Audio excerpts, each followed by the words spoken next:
a little bit different. I want to ask both Ms. Puglisi and also Dr. Stevens, what about people just flat out copying? Okay, so you developed some great AI product, whatever.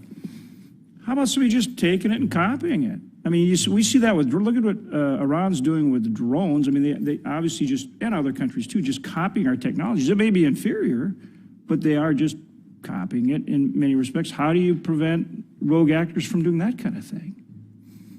Or can you? That's correct, Senator. It's a very difficult. I mean, China's made a living off copying and stealing our stuff. Right. And yeah, I'd like to actually have a couple comments on your first question, because I think it's important. Well, with the permission of the chairman's gone, so yeah, go crazy, go wild. they kind of wrote their role into. Yeah, exactly. We can do whatever we want now. I'm sitting in for the chairman. Oh, okay. Take it all back. Yeah. Okay. Fellow governor, we got to mind our P's and copying Q's. is very much a challenge, but it's the technological know-how. I think a lot of our existing mitigation strategy is focused on things, right? Something that is tangible. It's the technological know-how of how do you actually use that. So you can copy something, or I can translate something, I still don't understand what it means. And that's why that talent piece is so important.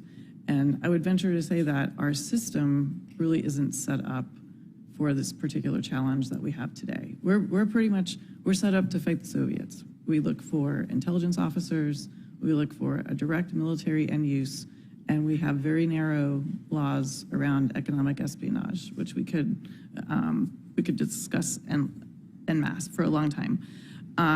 But what's being targeted are things that are earlier and earlier in the development cycle, that are beyond most of our mitigation strategy. And that is going to be an ongoing challenge. And we think about how do we find ways that we still enhance and keep investing in that early development cycle work, which is such an essential part of the DOE labs, while at the same time, finding those ways to protect that.